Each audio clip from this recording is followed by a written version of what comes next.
Данный центр информационный, в котором мы находимся, создан по инициативе на площадке общественного штаба Общественной палаты республики. Общественный штаб, в свою очередь, был открыт совсем недавно, потому что запрос от общества возник. Возник запрос и вообще на обучение наблюдателей в будущем, на будущих выборах.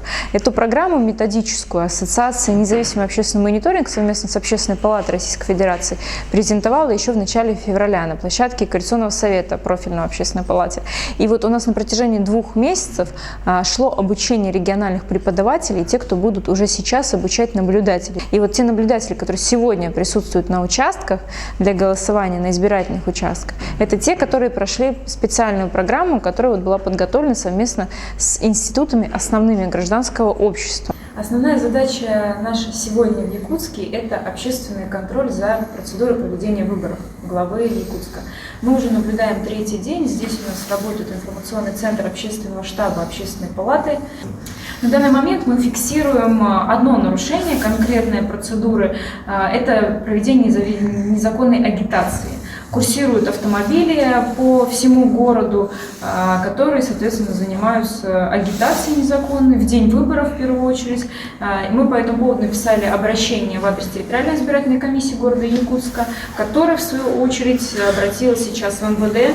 По факту задержано сейчас 3 автомобиля. Идет также дальше проверка. Мы держим ситуацию на контроле с независимыми наблюдателями для того, чтобы обеспечить максимальную легитимность процесса и непосредственно соблюдение всех прав кандидата, в первую очередь.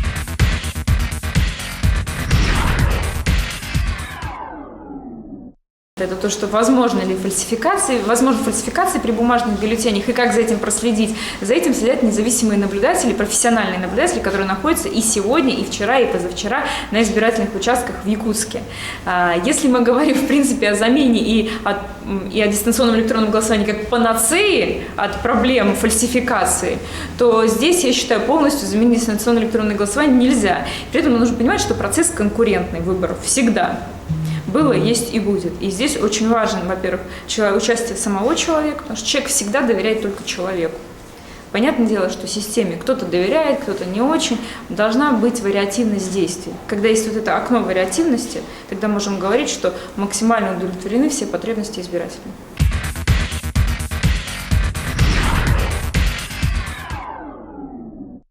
Я отмечаю очень высокий уровень организации и инфраструктуры выборов в целом. Здесь важно понимать, что вот ни на одних местных выборах я еще не видела, чтобы настолько было подготовлено с точки зрения инфраструктуры по видеоконтролю.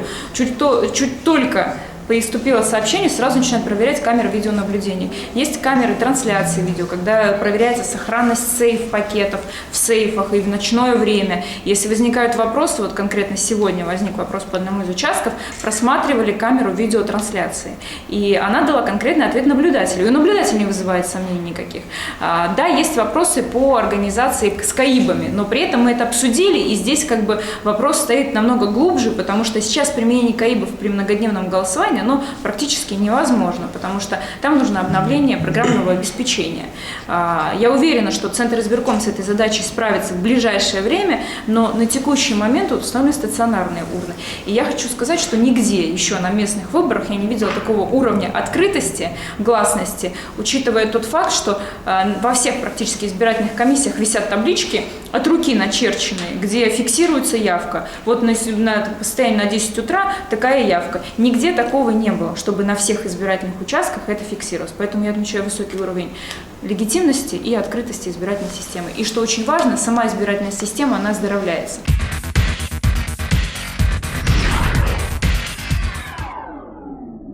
У нас вот сейчас создан штаб общественного наблюдения. Вот он работает по наблюдению выборов мэра. И основная задача у нас стоит это, конечно, выборы, которые будут осенью, в сентябре. Вот, мы должны подготовить 5500 наблюдателей во всех участках и их, соответственно, обучить, подготовить и обеспечить их работу. И поэтому будут создан вот такой центр, где будет информация от наших наблюдателей поступать. Также ведется мониторинг социальных сетей, и вот телеграм-каналов, и вот мессенджеров, скажем так, да. Потому что очень много приходит информации, очень много фейковой информации. Мы вот позавчера отрабатывали, например, информацию о том, что ручки, они с исчезающими чернилами. Вот. Мы эти вопросы все проверяем. Есть у нас информация о нарушениях со стороны наблюдателей от политических партий. По этим вопросам тоже мы отрабатываем. Вчера, например, вчера выезжали на места и выясняли причину того, почему было такое, почему жаловались наши наблюдатели и наблюдатели от политических партий. Если говорить на нынешнюю дату, на это время, то мы грубых нарушений не видели. И большинство таких фейковой информации, оно не подтвердилось. Были, конечно, некоторые технические вопросы, но на месте они были со стороны наблюдателями и участковыми избирательными комиссиями были решены. Также мы взаимодействуем с территориальной избирательной комиссией, она тоже нам направляет информацию, по ней тоже мы отрабатываем.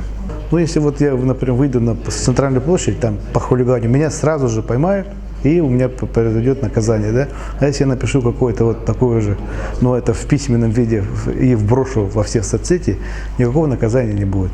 Хотя есть возможность и найти, и это наказание, как вы сказали, это будет или будет, может быть, не будет, тоже наши правоохранительные органы, они тоже смотрят как-то, правоприменительная практика, она хромает. Мы этот вопрос тоже ставим.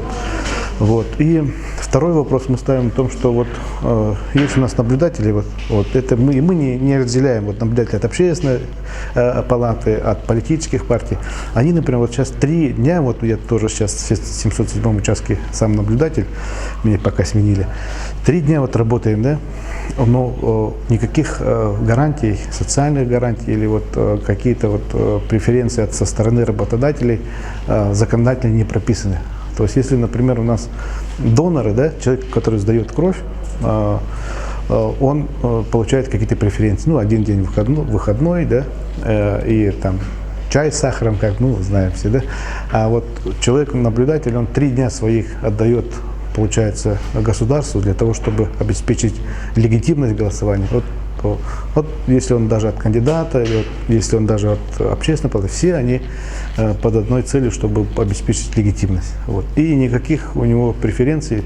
Хорошо у нас партии еще своих наблюдателей там приносят покушать, кто-то приносит, кому-то не приносит.